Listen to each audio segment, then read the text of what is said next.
এই অভিষেক তিনি লক্ষ লক্ষ টাকা খরচ করে জনসভা করছেন এবং র্যাম্পের মধ্যে তিনি বলছেন যে মৃত, যাদেরকে মৃত দেখিয়েছে ইলেকশন কমিশন তাদেরকে আমরা হাঁটাচ্ছি, ঘোস্ট, ভূত।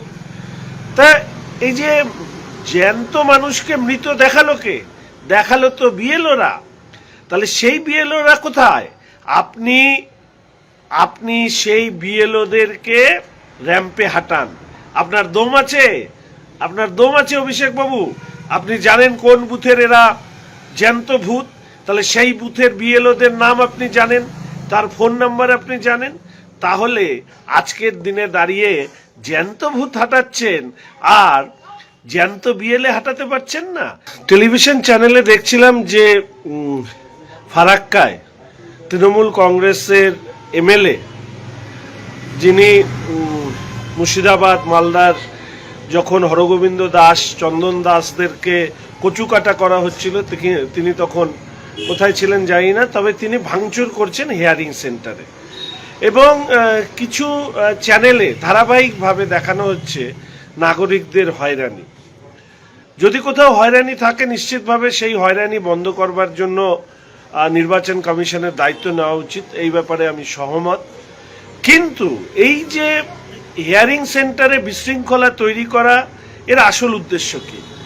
এর আসল উদ্দেশ্য একটাই, হিয়ারিং সেন্টারে যারা ডাক পাচ্ছেন তাদের অনেকেরই তথ্যের অসঙ্গতি রয়েছে, অর্থাৎ যা তারা তথ্য দিয়ে তারা ম্যাপড হয়েছেন, ড্রাফট রোলে নাম এসছেন, সেই তথ্যের মধ্যে ভ্রান্তি থাকার কারণেই হচ্ছে এই ধরনের সমস্যা তৈরি হচ্ছে। এবং আমি আপনাদেরকে বলি উদাহরণস্বরূপ, ধরুন 15 বছরে কেউ বাবা হয়ে গেছেন, 40 বছরে দাদু হয়ে গেছেন। ধরুন খগেনচন্দ্র রায়, তার বাবার নাম অমলচন্দ্র ঘোষ। এই যদি তথ্য দিয়ে কেউ ডিজিটালাইজেশন করান, ম্যাপড করান, তাহলে তাকে কি পুজো করা হবে? নিশ্চিতভাবে না। ফলে তথ্যের অসঙ্গতি থাকলে, আপনি ড্রাফট রোলে নাম থাকলেও আপনি মিথ্যা তথ্য দিয়ে যেভাবে নাম তুলেছেন, আপনাকে ডাকাটা বাধ্যতামূলক।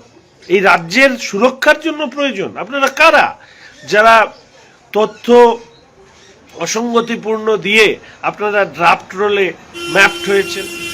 আমি আপনাদেরকে বলি, এই যে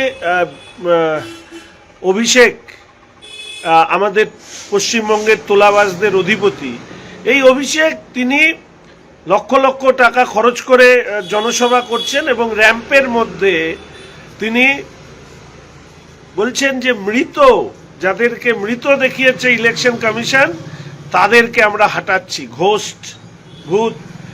তা এই যে জ্যান্ত মানুষকে মৃত দেখালো কে? দেখালো তো বিএলওরা। তাহলে সেই বিএলওরা কোথায়? আপনি সেই বিএলওদেরকে র্যাম্পে হাঁটান। আপনার দম আছে? আপনার দম আছে অভিষেক বাবু? আপনি জানেন কোন বুথের এরা জ্যান্ত ভূত? তাহলে সেই বুথের বিএলওদের নাম আপনি জানেন, তার ফোন নাম্বার আপনি জানেন। তাহলে আজকের দিনে দাঁড়িয়ে জ্যান্ত ভূত হাঁটাচ্ছেন আর জ্যান্ত বিএলএ হাঁটাতে পারছেন না, নাকি তারা আপনার খাতায় মৃত? আমি জানি না কেন এই বিষয় নিয়ে চর্চা হচ্ছে না, যে যাদেরকে হাঁটানো হচ্ছে তাদেরকে যে বিএলওরা ডিজিটালাইজেশনে মৃত দেখিয়েছে তাদেরকে সামনে নিয়ে আসা হোক। ও জ্যান্ত ভূত আর মৃত বিএলও, এখন হচ্ছে আপনাদের এই তথ্য। দম থাকলে তৃণমূল কংগ্রেস, অভিষেক ব্যানার্জি, আপনারা উত্তর দিন তো, এর উত্তর আমরা জানতে চাই। ফলে একদিকে তথ্যের অসঙ্গতির কারণে যারা ডাক পাচ্ছে তাদের যাতে রক্ষা করা যায় তার জন্য হিয়ারিং সেন্টারে আক্রমণ, জ্যান্ত ভূত বলে মৃত বিএলও দেখিয়ে আজকে র্যাম্পে যাদেরকে ডাকা হচ্ছে, এই ন্যারেটিভ যারা তৈরি করছে তারা পশ্চিমবঙ্গের শত্রু, পশ্চিমবঙ্গের বাসীর প্রত্যেকটি মানুষের শত্রু। এরাই অনুপ্রবেশকারীদেরকে রক্ষা করতে চায়, এরাই যারা পশ্চিমবঙ্গকে ধ্বংস করতে চায় তাদের রক্ষা করতে চায়, এরাই তারা যারা পশ্চিমবঙ্গের মানুষের ট্যাক্সের টাকায় ভারত সরকার এবং পশ্চিমবঙ্গ সরকারের থেকে প্রাপ্ত আমাদের নাগরিকদের যে সুযোগ সুবিধা সেগুলো তারা গ্রাস করতে চায়। দুর্ভাগ্যবশত এই বিষয় নিয়ে কোনো টেলিভিশন চ্যানেল তারা এই নিয়ে এখন পর্যন্ত এই বিষয়ে তাদের বক্তব্য রাখছেন। তোলাবাজদের অধিপতির বক্তব্য কেন শুনবো?